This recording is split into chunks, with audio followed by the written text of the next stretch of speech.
बिस्मिल्लाहिर्रहमानिर्रहीम। पुराना खिलाफ राय के साथ मैं हूं फार काज़मी। 1200 अरब रुपए का इमदादी पैकेज 500 अरब रुपए का निकला। के खत के मुताबिक हुकूमत ने कोरोना वायरस के हवाले से अवाम को 1200 अरब रुपए का पैकेज देने का ऐलान किया था। उस पर बड़े जोर शोर से डंके बजाए गए कि खित्ते में सबसे बड़ा इमदादी पैकेज पाकिस्तान ने दिया है। लेकिन आज कौमी असम्बली के इजलास में साबिक़ वज़ीर-ए-आज़म शाहिद खान अब्बासी ने इंकशाफ किया कि हुकूमत ने आलमी इदारे को लिखे गए खत में सिर्फ 500 अरब रुपए का पैकेज देने का एतराफ़ किया है। आज बैरूनी कर्जों के हवाले से भी स्टेट बैंक ने एक बड़ी अहम रिपोर्ट जारी की है। चौथा रिस्पांस इकोनॉमिक मैनेजमेंट होती है। आपकी इकोनॉमिक मैनेजमेंट की क्या पॉलिसी है? आप अपने आप से झूठ बोल रहे हैं। 1200 अरब दे दिया, खत दिखा के 1200 अरब नहीं, हम तो ऐसे तमाशे कर रहे हैं 500 अरब है। ये वज़ीर खजाना का खत है, IMF को लिखा हुआ है। तो उन 500 अरब का मसरफ ही बता दें, वो कहां खर्च हुए हैं। टाइगर फोर्स है। टाइगर फोर्स क्या चीज है, करती क्या है, कौन लोग हैं, उनको पैसे कौन देगा, मकसद क्या है? मुझे अल्लाह ना करे ये हो, अगर ये वो टाइगर फोर्स बनी है, जनाजे, इनका काम जनाजे उठाना होगा। अल्लाह ना करे कि हम इस आफत से बचे। ये हुकूमत तो कुछ नहीं कर रही। हुकूमत की कोई स्ट्रैटेजी नहीं है, कोई रिस्पांस नहीं है, कोई बात समझ नहीं आती। भुगतेंगे इस पाकिस्तान के अवाम जिस तरह चीनी में भुगता है। हुकूमत सोती रही, चीनी 45% बढ़ गई, आज तक बढ़ी हुई है। हुकूमत तो सो रही है, हुकूमत मसरूफ है। तो खुदारा मेरी गुजारिश ये है कि इन मामलात को देखें, स्ट्रैटेजी बनाएं, यहां पर आपस में बात कर लें।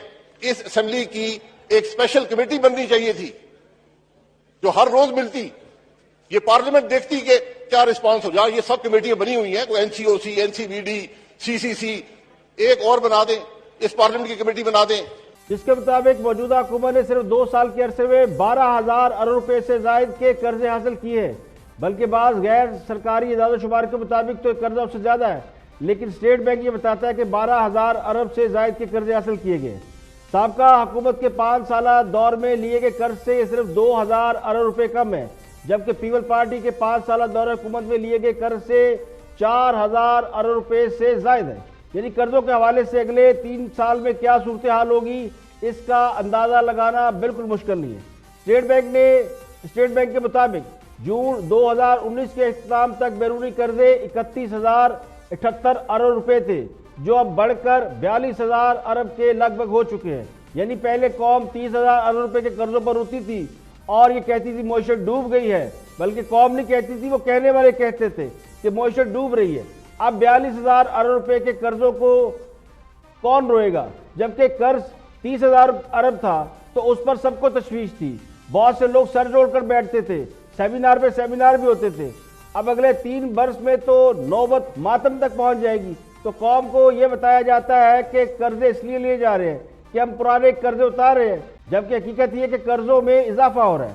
अब कर्जे स्टेट बैंक की मौजूदा रिपोर्ट के मुताबिक पाकिस्तानी तारीख में सबसे बुलंद तरीन सतह पर पहुंच चुके हैं। अब तक हुकूमत ने अंदरूनी कर्जों की मद में भी 23.5 खरब से ज्यादा के कर्जे लिए हैं।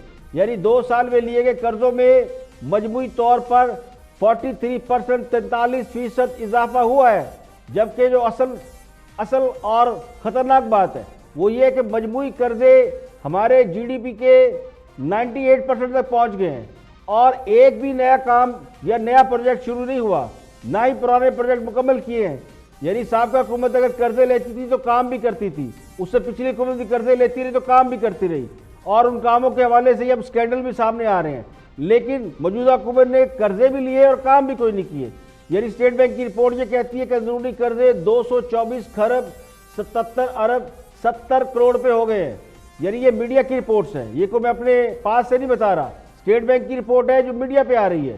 कर्जों और सूद की अदायगी के हिसाब से भी ये रकम ज्यादा है। यानी पिछली हुकूमतों के हवाले से ये मैं कहूँ कि वो कोई ना कोई काम तो कर रही थी और किसी काम पर पैसा खर्च कर रही थी, लेकिन मौजूदा हुकूमत ये पैसा कहाँ खर्च कर रही है इसका हिसाब किसी के पास नहीं है। आज कौमी असम्बली के इजलास में अपोजिशन ने हुकूमत से बहुत से सवाल पूछे।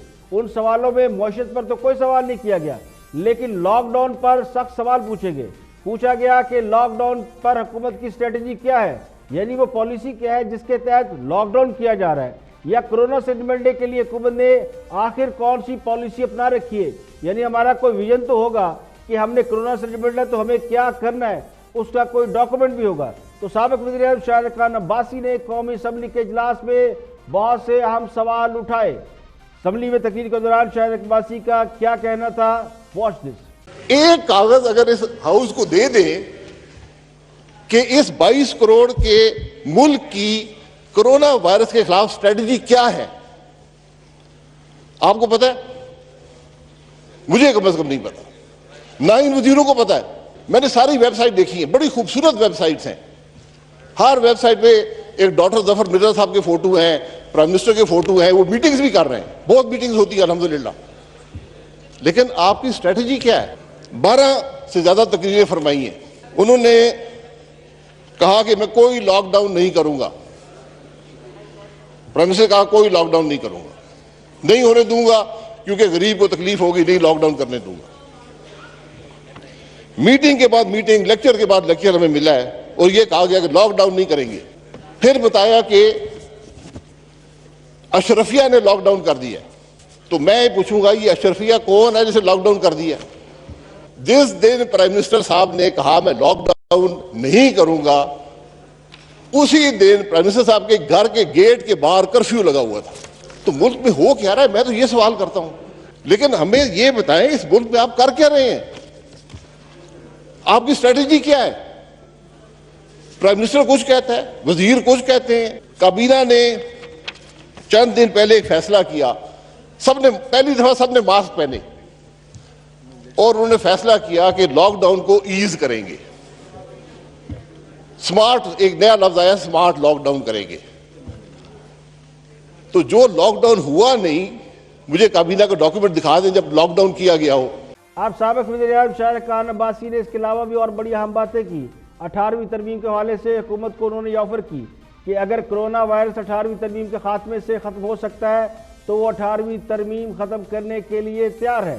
इसके अलावा उन्होंने पोलियो के हवाले से एक बड़ी अहम बात की। क्या कहा शाहिद खान अब्बासी ने, वो भी देखिए। ना आपने लॉकडाउन का फैसला किया, आपने लॉकडाउन को ईज करने का फैसला किया, आपने स्मार्ट लॉकडाउन कर दिया, आज अब थ्रेट कर रहे हैं खत्म कर देंगे। पाकिस्तान में कोई लॉकडाउन नहीं है, क्योंकि हमने जो बातें सुनी है हमें पता, मेरी तो समझ ये आई है कि कोरोना की जो सबसे बड़ी कॉज है वो 18वीं तरमीम है। अगर 18वीं तरमीम खत्म कर दें, कोरोना खत्म हो जाएगा। उनको कहीं बिल ले आए, हम कल 18वीं तरमीम खत्म कर देते, कोरोना से पाकिस्तान को बचा लेते। आज ये असेंबली फैसला कर ले, इन वजीरों को बता दें, ये काबीना से फैसला करा दें, जो पाकिस्तानी बाहर निकले ये मास्क पहन के निकले, जो पब्लिक एरिया में जाए ये मास्क पहन के जाए। ये तो कर सकते हैं ना, यही फैसला, एक फैसला कर ले यार। जो नहीं पहनेगा पुलिस गिरफ्तार कर लेगी, 6 घंटे थाने में रखेगी, कुछ नहीं करेगी। और वही गलतियां जो उस पोलियो के प्रोग्राम में थी आज कोविड के प्रोग्राम में है, एग्जैक्टली वही गलतियां है। पोलियो का इंचार्ज आपको पता है कौन था? किस शख्स को पाकिस्तान के पोलियो प्रोग्राम का इंचार्ज लगाया गया था? जो प्राइम मिनिस्टर साहब का ट्विटर ऑपरेट करता था। मुझे अल्लाह ना करे ये हो, अगर ये वो टाइगर फोर्स बनी है, जनाजे, इनका काम जनाजे उठाना होगा। अल्लाह ना करे कि हम इस आफत से बचे। ये हुकूमत तो कुछ नहीं कर रही। अब ये बड़े अहम सवाल है जो कि अपोजिशन कौमी असम्बली के ऐवान में पूछ रही है, लेकिन जवाब देने वाला कोई नहीं, क्योंकि प्राइम मिनिस्टर भी आज इजलास में नहीं आए। शाहिद खान अब्बासी ने एक अहम बात ये की कि लोगों को मास्क पहनाए जाए। तो मास्क के हवाले से ये दरख्वास्त हम अपने चैनल से बार बार कर चुके हैं कि लोगों को मास्क लाजमी करार कर दें, लेकिन मास्क ना पहनने वाले को 6 घंटे हिरासत में रखने की बजाय उसे मास्क फराहम किया जाए। आज तो एनडीएमए वालों ने भी कह दिया है कि मास्क 9 रुपये का हो गया है, तो चले 9 नहीं 10 रुपये का होगा, तो 10 रुपये का मास्क देना शुरू हो गया। तो जिसने मास्क नहीं पहनना वो ना पहने। National command and control system के इजलास में आज बड़ी अहम बातें की गई और ये बताया गया कि हमारे पास 1 महीने का तिब्बी सामान मौजूद है, यानी कोरोना वायरस के हवाले से तिब्बी सामान में कमी का कोई खतरा नहीं। तो यहाँ ये सवाल उठता है कि क्या हमने लॉकडाउन इसलिए खोल दिया कि हमारे पास तिब्बी सामान ज़्यादा हो गया था, यानी सामान ज्यादा है और मरीज कम है, तो इसलिए लॉकडाउन नरम कर दिया गया है। क्योंकि पिछले 24 घंटों में अगर देखें तो पाकिस्तान में तकरीबन 2256 अफराद का कोरोना टेस्ट पॉजिटिव निकला है, और ये अब तक पाकिस्तान की जो कोरोना की हिस्ट्री है उसमें ये हाईएस्ट नंबर है। यानी 20,000 अफराद के तकरीबन टेस्ट किए गए हैं और उनमें कोरोना का रेशो 19% तक जा पहुंचा है। तो लॉकडाउन में नरमी के तीसरे रोज मुल्क भर में भी हमने ये देखा कि सड़कों पर ट्रैफिक जाम है, रश है, एहतियाती तदाबीर नजरअंदाज की जा रही हैं। पंजाब हुकूमत ने बाजारों में कुछ आज SOPs पर अमल दरामद करने के लिए बच्चों और बुजुर्गों के आने पर पाबंदी लगा दी है। यानी बच्चे और बुजुर्ग बाजारों में नहीं जा सकते, लेकिन इसके बावजूद बच्चे बाहर घूम रहे हैं। तो SOPs पर अमल कराने के लिए आज से टाइगर फोर्स को बाजारों में तैनात कर दिया गया है। वज़ीर सनअत पंजाब असलम इकबाल ने ऐलान किया था कि SOPs पर अमल ना किया गया तो बाजार बंद कर दिए जाएंगे। कोरोना के हवाले से खबर यह कि 24 घंटों के दौरान कोरोना के बायस मजीद 31 अफराद जान की बाजी हार गए हैं, जबकि 2255 अफराद में कोरोना पॉजिटिव आया। कोरोना के मुसद्दका मरीजों की तादाद मुल्क भर में 34,133 हो गई है, जहां बाकी अफराद की तादाद 737 हुई है। National command and control centre के मुताबिक कोरोना के सबसे ज्यादा मरीज अब भी पंजाब में है, जहां उनकी तादाद 13,225 है। सिंध में कोरोना के अब तक 12,610 केसेस रिपोर्ट हुए। खैबर पख्तूनख्वा 5,021, बलोचिस्तान 2,158, इस्लामाबाद 759, जात कश्मीर 88 और गिलगित बल्तिस्तान में 475 अफराद में कोरोना वायरस की तस्दीक हुई है। खैबर पख्तूनख्वा में अब भी कोरोना के बायस सबसे ज्यादा मौत हो रही है। 267 लोग खैबर पख्तूनख्वा में हलाक हो चुके हैं। पंजाब में 214, सिंध में 218, बलोचिस्तान में 27, इस्लामाबाद में 6 और गिलगित बल्तिस्तान में 4, जबकि जात कश्मीर में कोरोना से एक शख्स हलाक हो चुका है। वज़ीर सिंध के मुताबिक सिंध में कोरोना वायरस के केसेस और अमवात में रोज इजाफा हो रहा है। गुज़श्ता 24 घंटे के दौरान सिंध में 16 अफराद जान की बाजी हार गए, जबकि मजीद 731 अफराद में कोरोना की तस्दीक हुई है। सिंध हाई कोर्ट ने तमाम अस्पतालों, इमरजेंसी वार्ड और OPDs को फौरी खोलने का हुक्म दे दिया है, जबकि मरीजों का इलाज न करने वाली हॉस्पिटल मैनेजमेंट के खिलाफ कानूनी कार्रवाई का हुक्म भी दे दिया गया है। कबायली इजलास से मुंतब होने वाले सेनेटर मिर्जा मोहम्मद आफरीदी, स्पीकर कौमी असम्बली असद कैसर और गवर्नर सिंध इमरान इस्माइल, तीनों का टेस्ट जो है वो मनफी आया है। तीनों अफराद का कोरोना वायरस टेस्ट इससे पहले मुस्बत आया था, तो तीनों सेहतयाब हो चुके हैं। दुनिया भर में कोरोना से तकरीबन 2,92,000 लोग जो है वो अब तक हलाक हो चुके हैं। मुतासर अफराद की तादाद 43,42,000 तक पहुंच चुकी है। अमेरिका में कोरोना से मुतासर की तादाद 14 लाख से बढ़ चुकी है, जबकि मरने वालों की तादाद 83,000 है। स्पेन, रूस, बरतानिया और इटली में भी वायरस से मुतासर अफराद की तादाद 2 लाख से ज्यादा है। फ्रांस दुनिया में कोरोना वायरस से मुतासर होने वाले की फहरिस्त में अमेरिका, बरतानिया और इटली के बाद 5वें नंबर पर आ गया, क्योंकि रूस तीसरे नंबर पर चला गया। अमेरिका और बरतानिया के बाद रूस तीसरे नंबर पर है।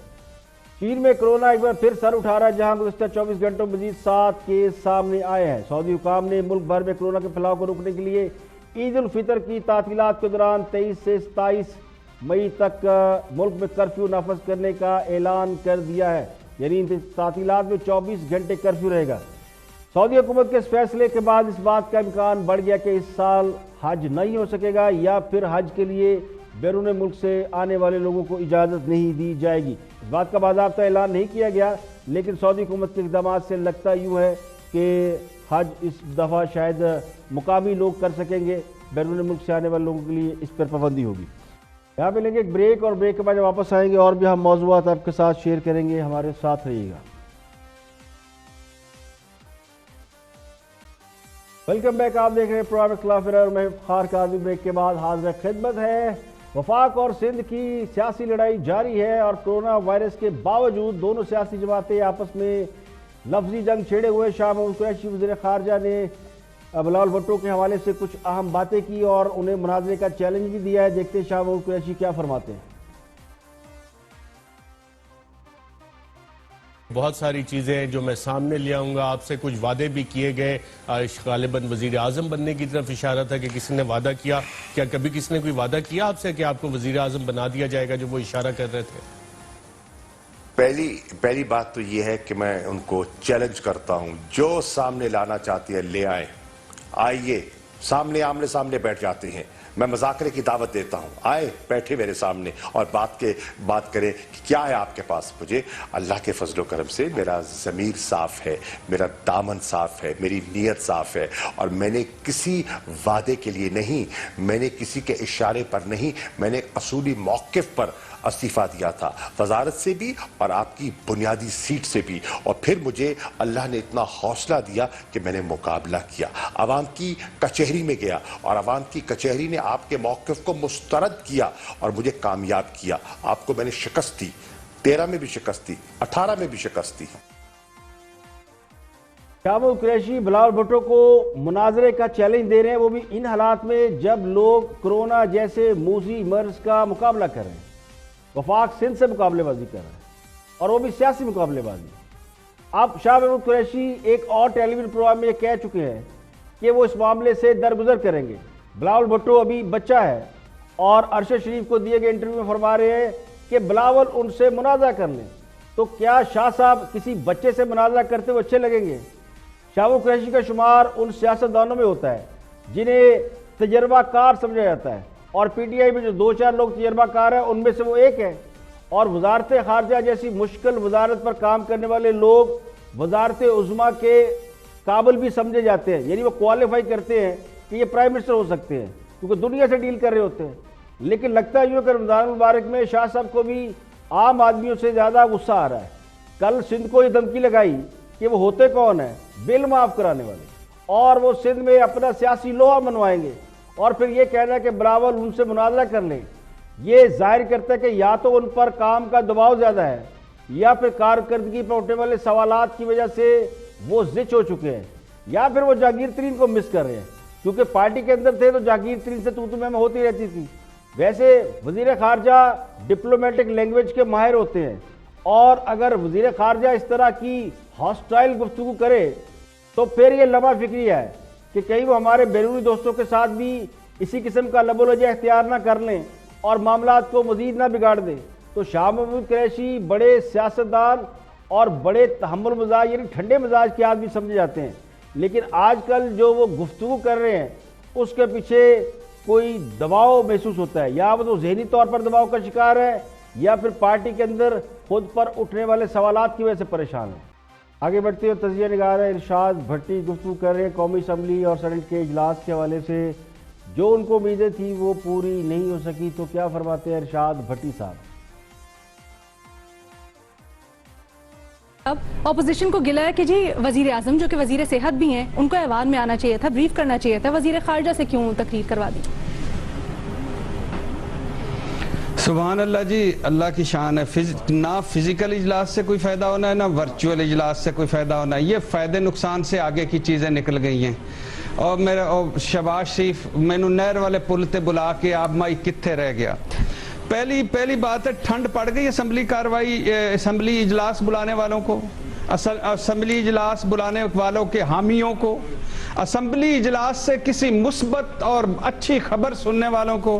होर चुपो हजूर, ये निज़ाम बदबूदार हो चुका है। ये 36 नंबर जमहूरियत नाकाम हो चुकी है, आउट ऑफ डेटेड हो चुकी है, बोसीदा हो चुकी है, सीलन ज़दा हो चुकी है।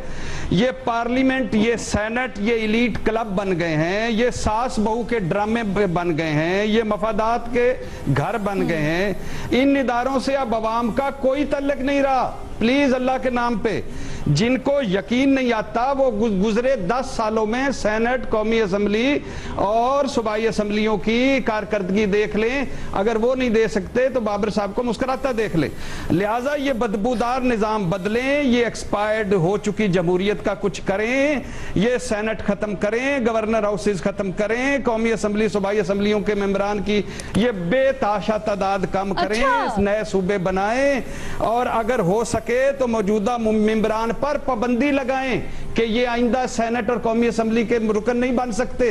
कोई नए लोग आएंगे तो नई बात करेंगे, नई बात आगे बढ़ेगी। ये वरना कश्मीर इजलास हो, सी पैक इजलास हो, कोरोना पर हो, यही लड़ाइयां, यही ताने मेने, यही झगड़े, यही लायानी और बेमानी बातें और यही जमहूरी टोटे आपको सुनने को मिलेंगे।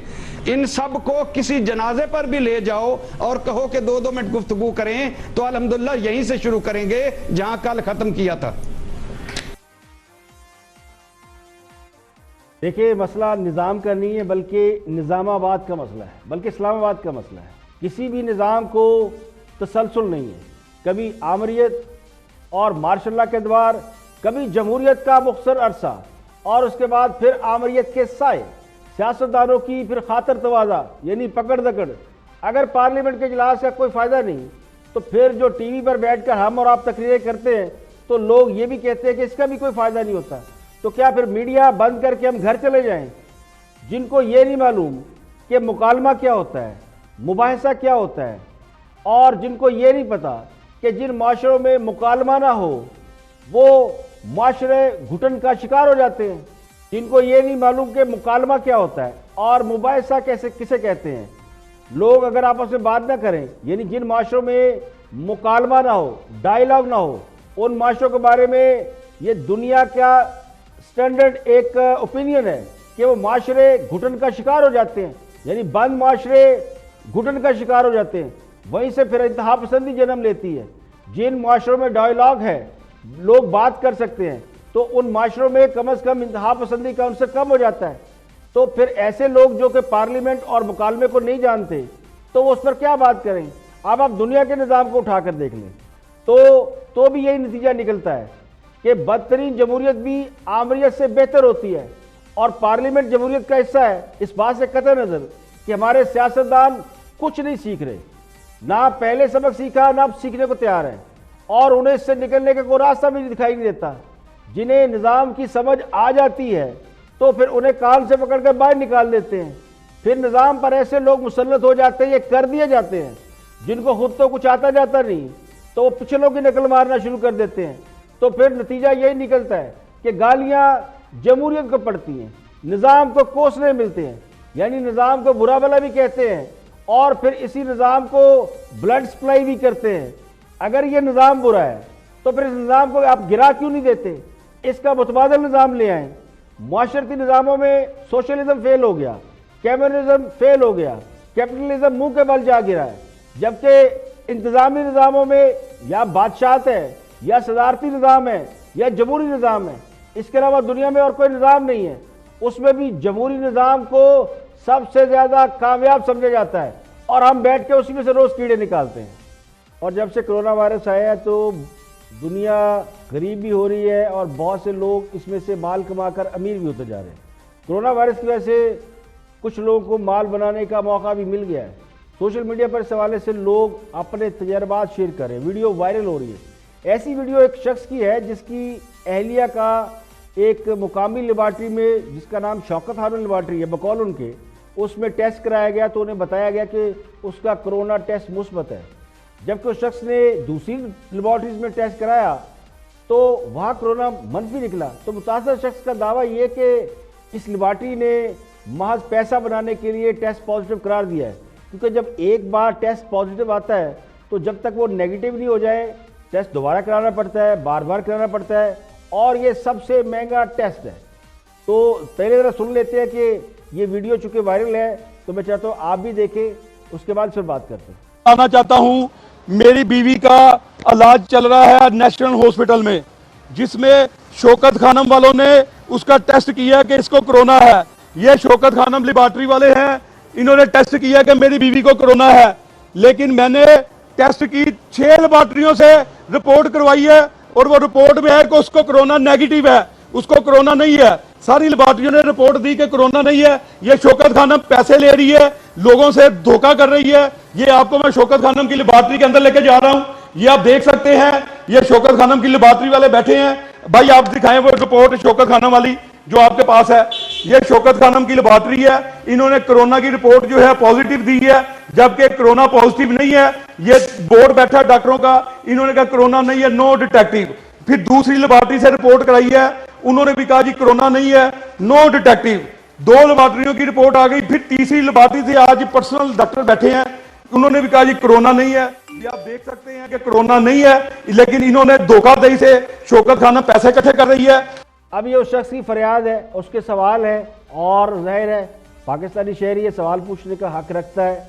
तो दुनिया भर में प्राइवेट लैब्स को ये इजाज़त नहीं होती कि वो मरीज़ का टेस्ट सिर्फ उसकी अपनी ख्वाहिश पर कर सकें, और ख़ासकर जब से कोरोना आया, जब तक कोई हॉस्पिटल या कोई डॉक्टर जो कि मुस्तनद डॉक्टर हो वो टेस्ट के लिए डायरेक्शन दे, तो ये फिर प्राइवेट लेबॉर्ट्रियाँ किस तरह आज खुद टेस्ट कर रही हैं। पाकिस्तान में हमने देखा कि बहुत सी लेबॉर्ट्रियाँ मंजरेआम पर आ गई हैं, उनके पास अथॉरिटी है या नहीं है, मगर वो कोरोना के टेस्ट कर रहे हैं और उनको हुकूमत रोक भी नहीं रही। और एक ऐसी लेबॉर्ट्री जिसके पास कोरोना टेस्ट की सलाहियत है या नहीं वो भी टेस्ट कर रही है। कोई ऐसा हमें नज़र नहीं आता, कोई ऐसा SOPs या कोई ऐसी इजाज़त कि जिसमें फ़लाँ लेबॉर्ट्री को टेस्ट कराने की इजाज़त दी गई हो। अब ये लेबॉर्ट्रीज जानबूझकर ऐसा कर रही है, यानी टेस्ट को मनफी पॉजिटिव करें, क्योंकि ये शिकायत एक बंदे की नहीं है। ये हमने सोशल मीडिया में बहुत सी वीडियोस देखी हैं कि लोग कह रहे हैं जी कि फ़लाँ से कराया तो मुस्बत आया, फ़लाँ से कराया तो मनफी आया, और पैसे भी ले रही हैं लेबॉर्ट्रियाँ। तो ये समझ में नहीं आ रही, हुकूमत के पास अपना मैकेनिज्म जो है वो एक अलग से है, लेकिन प्राइवेट लैब तो दोनों हाथों से लूट रही है। तो इसको चेक किसने करना है? इसको चेक करना हुकूमत की जिम्मेदारी है। तो उम्मीद है कि हुकूमत इसका नोटिस लेकर ये जो शिकायत है इसको ज़रूर दूर करेगी, क्योंकि ये कोई अनहोनी बात नहीं है कि जब भी क्राइसिस होते हैं या जब भी इस तरह के मौके होते हैं, बहरान होता है, तो फिर माल कमाने वाले फ़ौरन आ जाते हैं, चाहे वो चीनी का बहरान हो, चाहे वो गंदम का बहरान हो, मेडिसिन का हो या टेस्टों का हो, तो फिर लोग माल बनाते हैं। तो अगर कोई माल बना रहा है तो इसका नोटिस लेकर इसको ज़रूर रफा दफा करना चाहिए। यहाँ पर लेंगे एक ब्रेक, और ब्रेक के बाद वापस आएंगे और भी हम मौज़ूआत आपके साथ शेयर करेंगे। हमारे साथ रहिए।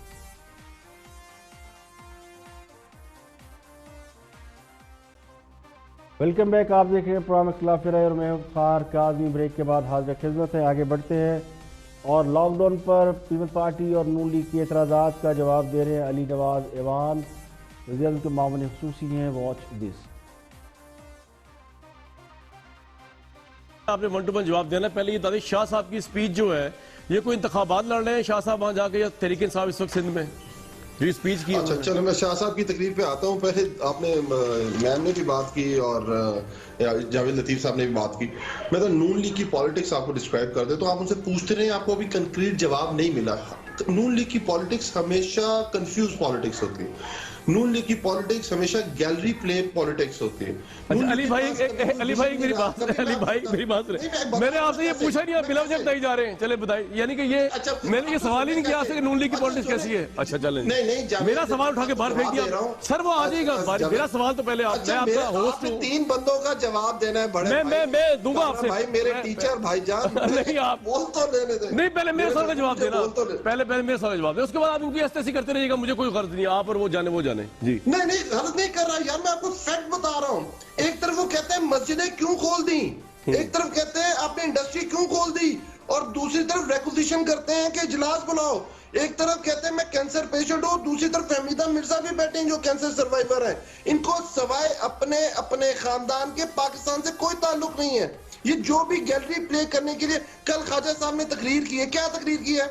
मुझे उन मजदूरों से हमदर्दी है, मुझे उन काम डेली वेजेस वालों से मजदूरी हमदर्दी है। आप बताएं जी, अच्छा उसके लिए आप मुझे बताएं आपने कर क्या रहे हैं? कोई अच्छा कुछ कर नहीं सकते, आप गवर्नमेंट में नहीं है, कोई आपने तजवीज दी हो, कोई आपने कहा होगा इस पे इंप्लीमेंट करेगा तो गरीब का पेट भर जाएगा, इस तरह की तजवीज देंगे कि शायद उनके बिजली के बिल कम हो जाए, कोई तजवीज नहीं है, सिर्फ पॉइंट स्कोरिंग है। यार बिजली के बिल को माफ करते हैं तो आप कहते हैं कि आपकी जरूरत किस तरह, आपको हिम्मत किस तरह सिंध वालों को, आप ये कहते हैं। आज अब ये भी अब इस पे भी आ जाए। अब देखें, आप इस पे इस बात पे रहिएगा, मैं इसका जवाब देने लगा हूं आपको। अब फेडरल लिस्ट है जिसमें इलेक्ट्रिसिटी फेडरल सब्जेक्ट है कि नहीं है? जैसे आपने मैम नफीसा से पूछा कि आपका जुरिस्डिक्शन है प्रोविंशियल ऑटोनॉमी के 18th अमेंडमेंट के बाद आप लॉकडाउन कर सकते हैं, सेहत आपका जुरिस्डिक्शन आप कर सकते हैं, पुलिस आपकी जुरिस्डिक्शन है आप कर सकते हैं, इंडस्ट्री आपकी, एग्रीकल्चर, सब कुछ आपने 18th अमेंडमेंट का डिवॉल्व हो गया है, अब जो मर्जी करना चाहे कर सकते हैं। पर भाई आप मांग रहे हैं ऑर्डिनेंस, गवर्नर के पास जा रहा है और कह रहे हैं बिजली। अच्छा, आप नफीसा साहब का भी जवाब देते फिर। नून लीग कंफ्यूज है, पीपल्स पार्टी होती कौन है? अवाम के बिल माफ करने वाली। पाकिस्तान हमने ठेके पे ले लिया है, बाकी जाए भाड़ में। अगर तो हुक्मरान जमात का ये मौक़िफ़ है तो ये इंतहाई अफसोसनाक है, और अगर ये मौक़िफ़ नहीं है और मौक़िफ़ ये कि हमें गरीबों और दिहाड़ीदार मजदूरों की बड़ी फ़िक्र है, तो फिर बिजली के बिल माफ़ क्यों नहीं किए गए? इसे अना का मसला क्यों बना लिया गया है? सिंध हुकूमत ने अगर अवाम के ज़ख्मों पर मरहम रखने की कोशिश की है और बिजली के बिल माफ़ करने का ऐलान किया है, लेकिन वज़ीर ख़ारजा फ्लोरा हाउस पर खड़े होकर सिंध हुकूमत को बाकायदा डांट रहे हैं क्या आप होते कौन है बिल माफ कराने वाले? यानी जैसे सिंध हुकूमत अपने को जाती बिल माफ करवा रही थी, वो भी तो अवाम की बात कर रहे हैं। चले कोई आईनी मजबूरी होगी कि ये काम वफाक का है, तो वफाक को चाहिए था कि वो सिंध हुकूमत के फैसले को इंडोर्स कर देता। सिंध ने उसकी बाकायदा इजाज़त भी मांगी थी, इससे आप छोटे नहीं हो जाते, लेकिन इनकार कर दिया गया। तो क्या सिंध के अवाम पाकिस्तान के अवाम नहीं है, या वहाँ पे गरीब या मुस्तक अफराद नहीं है? मैं ये नहीं कहता कि सिंध से तासुब बरता जा रहा है, ये लफ्ज़ बड़ा हैवी लफ्ज़ है, लेकिन तासुर तो यही है कि अगर सिंध में पीटीआई की हुकूमत होती तो बिल माफ हो जाते। पीपल पार्टी की हुकूमत है, तो इसलिए क्रेडिट पीपल पार्टी को क्यों जाए? तो मैं समझता हूँ कि ये इस मामले में वफाक का पॉइंट ऑफ व्यू दुरुस्त नहीं है। वफाकी वज़ीर फवाद चौधरी और साबिक़ गवर्नर सिंध मोहम्मद ज़ुबैर भी गुफ्तगू कर रहे हैं लॉकडाउन और सोशल डिस्टेंस के हवाले से। सियासी जमातें अभी तक इसी में उलझी हुई हैं कि सोशल डिस्टेंस क्या है, लॉकडाउन क्या है, और बहस चल रही है। तो समझ में ना आवाम को आता है ना किसी और को आता है। गुफ्तगू सुनते हैं, फिर से बात करते हैं। आप यही कह रहे हैं ना, लॉकडाउन नहीं होना चाहिए था। एक सांस में आप कह रहे हैं लॉकडाउन होना चाहिए। No, that's not what I am saying. Fawad Chaudhry, मैं बड़ा सिंपल सा सवाल कर रहा हूँ। मैं लॉकडाउन के हक में था, लेकिन जिस किस्म का लॉकडाउन आपने किया था उसमें आप अच्छा, आप जुबैर साहब एक और सवाल का जवाब दे दें। जुबैर साहब एक सवाल का जवाब, आप सिंध के लॉकडाउन से फिर मुतमईन होंगे? नहीं, बिल्कुल भी नहीं। तो इसका मतलब सारे सूबे, सब वफाक जिसने भी लॉकडाउन किया ऐसे ही लॉकडाउन किया ना? ये कौन सा हुकूमत में है ना इन्होंने एक सेकंड, कंपैरिजन में इन द कॉन्टेक्स्ट सिंध का lockdown was far better than the rest. उसकी वजह बड़ी सिंपल थी। सिंध के जो empirical evidence to suggest seriously इसको एडवांस कर रहे थे। बाकी जो पीटीआई वाले यहाँ खड़े होके वज़राए कराम, वफाकी वज़रा, गवर्नर साहब, ट्रेडर्स को, मुस्तफा खोखर साहब से पूछ रहे थे to defy the restrictions. So there is a world of difference between the two. जो हमने हुकूमत ने फैसले किए वो तो जबरदस्त रहे, क्योंकि Pakistan is among those countries जहाँ पे कोरोना वायरस जो है वो काबू में है, जहाँ पे वो नहीं गया कंट्रोल से बाहर। उसकी तो आपको तारीफ करनी चाहिए। आप रोजाना कोई ना कोई बहाना बना के तनकीद। देखिए, अगर कोई ये समझता है कि कोरोना वायरस पाकिस्तान में बिल्कुल काबू में आ गया है तो वो तो झूठ बोल रहा है, आवाम को गुमराह कर रहा है। पाकिस्तान में कोरोना रेट बढ़कर 19% हो गया, यानी जितने टेस्ट हुए हैं उनमें से 19% से कोरोना निकल रहा है। तो जिसका मतलब ये कि अगर एवरेज को देखा जाए तो पाकिस्तान की 23 करोड़ की आबादी है, तो 2 करोड़ लोग तो खतरे में आ गए हैं। तो या तो उन्हें कोरोना हो चुका है, या फिर इस रफ्तार से अगर हम चलते रहे तो हो जाएगा। और यहाँ हम इस बहस में पड़े कि आटा गूंदी हिलती क्यों नहीं, या फिर आटा गूंदते हुए हिलती क्यों है। तो लॉकडाउन का मतलब ये है कि कारोबार और कारोबारी जिंदगी बंद करना या मुअत्तल करना, यह है लॉकडाउन। सोशल डिस्टेंस एक अलग चीज़ है, उसका लॉकडाउन से क्या ताल्लुक है? यानी सोशल डिस्टेंस ये है कि आप एक दूसरे के साथ समाजी राब्ता न रखें, यह एक दूसरे से फासला रखें, हाथ न मिलाएं, गले न मिलें। और हुकूमत ने शहरों में लॉकडाउन कर दिया, लोगों को घरों में कैद कर दिया, लेकिन पाकिस्तान का जो 70-80% इलाका है वो छोटे शहर, गुंजाराबाद इलाके, देहात और इस तरह के गांव जो होते हैं, इनमें किसी जगह भी लॉकडाउन पर या सोशल डिस्टेंस के बिल्कुल अमल नहीं हुआ। तो असल कंफ्यूजन लॉकडाउन और सोशल डिस्टेंस को समझने में है। हुकूमत न लोगों को लॉकडाउन समझा सकी है, न ये समझा सकी कि सोशल डिस्टेंस क्या है। अब यूरोप और दीगर मुल्कों में लॉकडाउन भी हुआ, लोगों ने सोशल डिस्टेंस भी की, इसके बावजूद लोग मर गए। तो फिर हुकूमत ने समझ लिया कि इससे कुछ नहीं होगा, तो उन्होंने लॉकडाउन खोल दिया, क्योंकि जो कुछ करना है हुकूमत के नज़दीक वो कोरोना ने करना है, और जो ये कर सकते हैं वो ये कर रहे हैं, यानी सियासी तौर पर आपस में लड़ रहे हैं। आज के लिए इतने, कल फिर हाजिर होंगे मज़ीद खबरों, तफसील, तस्जीयों के साथ। प्रोग्राम इख्तिलाफ राय से इफ्तिखार काज़मी को इजाज़त दें। अपना बहुत बहुत ख्याल रखिए।